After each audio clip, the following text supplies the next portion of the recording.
Bulletin में सबसे पहले आपको बताएं, पीटीआई रहनुमा सलमान अकरम राजा ने असद कैसर और फवाद चौधरी की तरदीद करते हुए कहा है कि पीटीआई और बानी पीटीआई ने यह फैसला किया था कि जीएचक्यू पर एहतजाज होना चाहिए। एक इंटरव्यू में उन्होंने कहा कि जमान पार्क और जुडिशल कॉम्प्लेक्स वाकयात के बाद पार्टी में मशावरत के बाद यह तय किया गया था कि अगर ऐसा दोबारा होता है तो एहतजाज वहीं होगा जहां होना चाहिए। पार्टी की इस मुशावरत में बानी पीटीआई भी शामिल थे। उनसे सवाल किया गया कि क्या आप रिपोर्टर्स की इस खबर से इत्तेफाक करते हैं कि बानी पीटीआई ने जीएचक्यू के बाहर एहतजाज करने का कहा था। सलमान अकरम राजा ने कहा कि वो इस बात से इत्तेफाक करते हैं। इससे पहले असद कैसर और फवाद चौधरी ने कहा था कि पार्टी में जीएचक्यू या कोर कमांडर हाउस पर एहतजाज का कोई फैसला नहीं हुआ था। तहरीक इंसाफ के सेनेटर बैरिस्टर अली जफर ने कहा है कि आईनी तौर पर एक साल में 2 इलेक्शन मुमकिन हैं, मगर उसके लिए असेंबलीज का तहलील होना जरूरी है।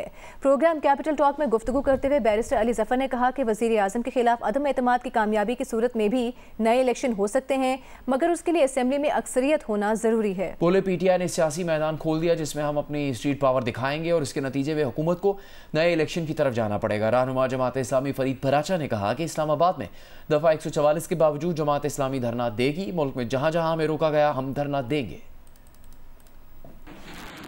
एक साल के अंदर 2 इलेक्शन क्या ये मुमकिन है? बिल्कुल मुमकिन है। अब आइन इजाज़त देता है कि आप फ़ौरन पहले इलेक्शन के बाद भी दूसरा इलेक्शन करा सकते हैं, लेकिन उसका एक तकाजा ये है कि चीफ मिनिस्टर प्रोविंस के लिए और प्राइम मिनिस्टर जो हैं वो फेडरेशन के लिए, नेशनल असेंबली के लिए, उनको एडवाइज़ करनी पड़ेगी। प्राइम मिनिस्टर को एडवाइज़ करनी पड़ेगी प्रेसिडेंट को, और चीफ मिनिस्टर को एडवाइज़ करनी पड़ेगी अपने रिस्पेक्टिव गवर्नर को कि वो डिज़ोल्व कर दें असेंबलीज़। जब वो एडवाइस देंगे तो फिर 48 आवर्स के अंदर असेंबलियाँ डिज़ोल्व होंगी और नया इलेक्शन होगा। लेकिन अगर वो ख़ुद नहीं एडवाइज़ करेंगे तो ये ऑप्शन फिर नहीं हो सकती।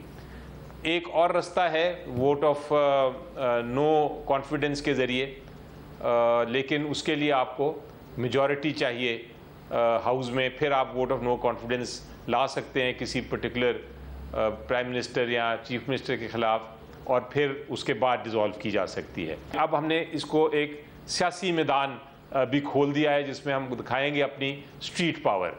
अब जब स्ट्रीट पावर नज़र आ जाएगी तो उसके बाद मुझे नहीं लगता, और यही उम्मीद है हमारी, कि जब ये सारी जगहों पे हार जाएगी ये हुकूमत तो फिर ये अज खुद इलेक्शन की तरफ जाएंगे। आप लोगों को निकालने में कामयाब हो जाएंगे या आप भी तहरीक इंसाफ की तरह कहेंगे जी वो 144 लग गई इसलिए हम बाहर नहीं आ रहे? पहले एक धरना था इस्लामाबाद में, अब एक धरना इस्लामाबाद में होगा और 1000 और भी धरने होंगे। जहाँ जहाँ रोका जाएगा वहाँ धरना होगा।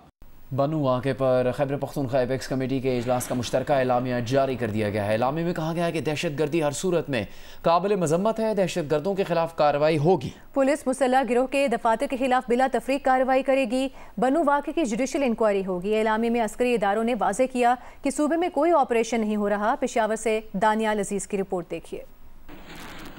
खैबर पख्तूनख्वा एपेक्स कमेटी की जानिब से जारी मुश्तरका एलामिया के मुताबिक दहशतगर्द हर सूरत काबिल मुजम्मत है, इनके खिलाफ कार्रवाई होगी। वज़ीर आला ने पुलिस को हुक्म दिया है कि मुसल्लह गैर सरकारी शख्स मुलव्विस हो तो उसे गिरफ्तार करके कार्रवाई की जाए, जबकि पुलिस मुसल्लह गिरोह के दफातर के खिलाफ तफरीक कार्रवाई करेगी। एलामिया में कहा गया कि अस्करी इदारों ने वाज़ेह किया कि सूबे में कोई ऑपरेशन नहीं हो रहा। दहशतगर्द अनासिर के खिलाफ कार्रवाई पुलिस और CTD करेगी। बॉर्डर के करीब ऐसे इलाकों में जहाँ पुलिस कार्रवाई न कर सके वहाँ फौज की मदद ली जाएगी। मौजूदा नफरी और गाड़ियों से तमाम सूबा व शमूल जुनूबी अजला को तरजीही बुनियादों पर इजाफी मदद फराहम की जाएगी। पुलिस की नई असामियों की तख्लीक में जुनूबी अजला को तरजीह दी जाए। एलामिया के मुताबिक मशकूक इलाकों और मदारिस पर CTD कार्रवाई करेगी। बनू वाक़े की जुडिशल इंक्वायरी होगी। कबायली अजला के अवाम का इन्हिसार तिजारत पर है, जिसके लिए मुख्तलिफ सरहदों पर नकलो हरकत होती है। हर कमिश्नर की सतह पर कमेटियाँ बनाई जाएगी जो किसी भी वाक़े या मसला पर फौरी जरगा बुलाएंगे और काबिल अमल हल ने किसी भी गैर जमहूरी एजेंडे से गुरेज किया जाए से शुहदा के लवाहिकीन की दिल आज़ारी हो। इस दौरान अनासिर ने सरकारी इदारों पर बेजा तनकीद की जिससे अफसरों और जवानों की दिल आज़ारी हुई। अपेक्स कमेटी की राय में ऐसे रवैये की गुंजाइश नहीं। मोहम्मद दानियाल अजीज, जियो न्यूज़, पेशावर। मुकामी सॉफ्ट ड्रिंक कंपनी के मालिक जुल्फिकार अहमद लापता हो गए हैं। उनकी अहलिया की दरखास्त पर सिंध हाई कोर्ट ने विफाकी वजारत दाखिला, महकमा दाखिला सिंध और IG सिंध को 30 जुलाई के नोटिस जारी कर दिए हैं। बात करेंगे नुमाइंदा जियो न्यूज़ अमीन अनवर से। अमीन, क्या कहा गया है जुल्फिकार अहमद के अहलिया की इस दरखास्त में? बिल्कुल, सरमायाकार जुल्फिकार अहमद की बाजियाबी से मुतालिक दरख्वास्त की समाअत हुई है सिंध हाई कोर्ट में। उनकी अहलिया की जानिब से दायर दरख्वास्त में यह मौक़िफ़ अपनाया गया है कि 23 जुलाई को वो अपने दोस्त कैसर के हमरा एक बिजनेस मीटिंग के बाद अपने दफ्तर से निकले थे और वो माड़ीपुर रोड पहुंचे आगरा ताज के पास। वहां पर एक डबल केबिन गाड़ी में सवार 8 अफराद ने उनकी गाड़ी को रोका और दोनों को अपने साथ ले गए। तहम कुछ फासले के बाद उन्होंने जुल्फिकार अहमद के दोस्त कैसर को रिहा कर दिया, लेकिन जुल्फिकार अहमद का ताल कुछ पता नहीं चल सका है, लिहाजा और अभी तक उन्हें किसी अदालत में भी पेश नहीं किया गया। अमीन, आप हमें अपडेट करें, अभी तक कुछ पता नहीं चल सका। इससे पहले ये खबर आई थी कि पराचा टेक्सटाइल मिल्स के मैनेजर इमरान मलिक ने जुल्फिकार अहमद के लापता होने पर मुकामी थाने में दरखास्त दी थी कि नामालूम अफराद के खिलाफ कार्रवाई करके जुल्फिकार अहमद को बाजियाब कराया जाए। राहिल सलमान हमारे साथ मौजूद है। राहिल, बताइएगा अभी तक पुलिस ने क्या किया है जुल्फिकार अहमद की बाजियाबी के लिए? जी सारा, इस सिलसिले में हमारी बात हुई DIG साउथ असद रजा से। तो ये बताते हैं कि वाकई के वक्त जो दोस्त मारूफ बिजनेसमैन जुल्फिकार अहमद के साथ थे, उनकी जानिब से तहरीर दरख्वास्त जमा कराई गई थी, जो कि पुलिस ने रिसीव कर ली है और उसके बाद फिर इस वाकई तहरीर का आगाज कर दिए गए। जो SOPs हैं उन्हें फॉलो किए जा रहे हैं, जो आसपास CCTV कैमरास हैं उनको चेक किए जा रहे हैं, जबकि इसके साथ साथ DIG साउथ ये भी बताते हैं कि कुछ बयानात भी कलमबंद होने हैं, लेकिन अभी उस सिलसिले में उनकी जो जुल्फिकार अहमद की फैमिली है उनसे भी राब्ता किया जा रहा है। फौरी तौर पर कुछ कॉन्क्रीट डेवलपमेंट नहीं हो सकती, लेकिन DIG साउथ असद रजा ये दावा करते हैं कि वाकई तहकीकात जारी है और इस सिलसिले में जल्द ही कोई पेशरफ्त हो सकेगी। ये वाकया मंगल को पेश आया था। कराची का मसरूफ रोड है, माड़ीपुर रोड, जहाँ पर शाम के वक्त ये वाकया पेश आया। जुल्फिकार अहमद अपने दोस्त के साथ गाड़ी में जा रहे थे, जहाँ पर एक दूसरी गाड़ी ने उन्हें इंटरसेप्ट किया। बहुत शुक्रिया राहिल।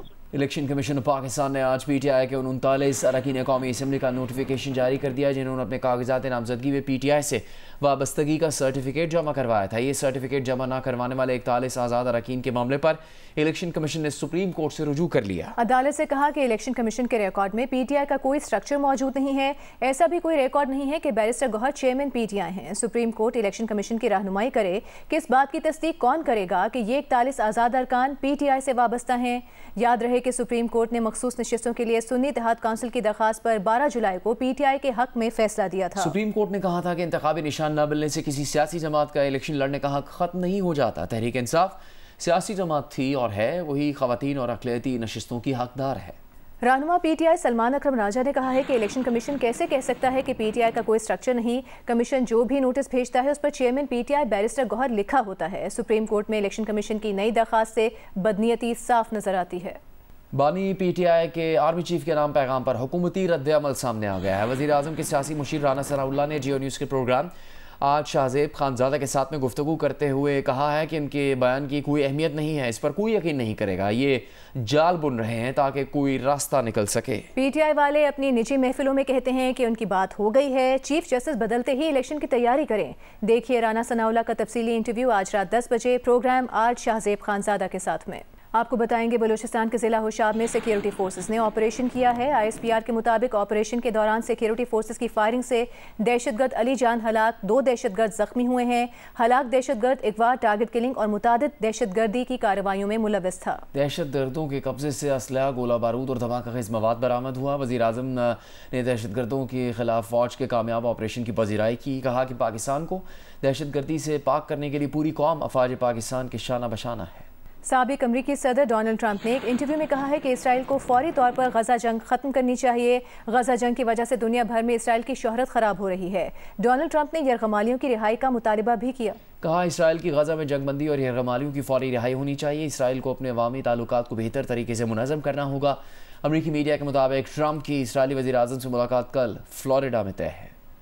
अमीर जमात इस्लामी हाफिज़ नईम रहमान ने कहा है कि इस्लामाबाद में पुरअमन धरना होगा। धरने के शुरका रिलीफ लिए बगैर वापस नहीं आएंगे। गुजरांवाला में खिताब करते हुए हाफिज़ नईम ने कहा कि लोग अपने घर की चीज़ें बेचकर बिल अदा कर रहे हैं। अवाम IPP से छुटकारा चाहते हैं। जमात इस्लामी 25 करोड़ लोगों का मुकदमा लड़ते हुए इंशाअल्लाह धरना भी देंगे और लोगों को रिलीफ भी दिलवाएंगे इंशाअल्लाह ताला। पूरे मुल्क से काफिले तैयार भी हैं और चलना शुरू भी हो गए हैं और एक तारीखी धरना इस्लामाबाद में होने जा रहा है। मैं इंतज़ामिया से ज़रूर कहना चाहता हूँ कि माजी की तरह वो इस बात को अच्छी तरह जानते हैं कि जमात इस्लामी को किसी भी सूरत में रोका नहीं जा सकता है। हम इन IPPs को जो हमारा खून निचोड़ रही हैं, इनसे छुटकारा चाहते हैं।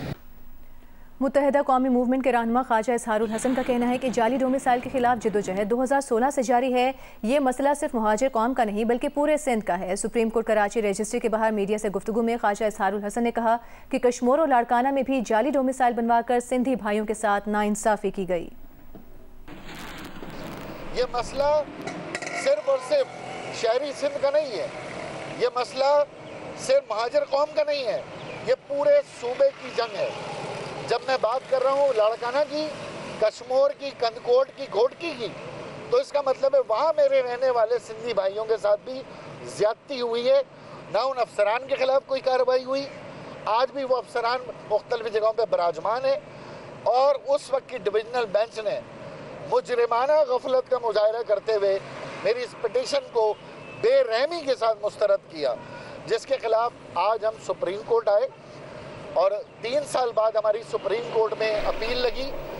दीगर खबरें शामिल करेंगे। बहाउद्दीन जकरिया और तेजगाम के बाद अब खैबर मेल में भी प्रीमियम लाउंज डाइनिंग कार का इजाफा कर दिया गया है। दौरान सफ़र मुसाफिरों को देसी, इटालियन और फास्ट फूड आइटम समेत 40 के करीब खाने मिलेंगे। हाफिजाबाद में 3 डाकुओं ने दौरान डकैती खातून से उसके शौहर और बेटी के सामने मुबैना ज्यादती की। FIR के मुताबिक शाहिद, उसकी बीवी और 2.5 साल की बेटी मोटरसाइकिल पर चिन्योर जा रहे थे। सुखेकी के करीब 3 डाकुओं ने उन्हें रोका, असलहे के जोर पर खेतों में ले गए, खातून को ज्यादती का निशाना बनाया। DPO ने थाना सुखेकी के SHO लुकमान चट्ठा को मुअत्तल कर दिया है।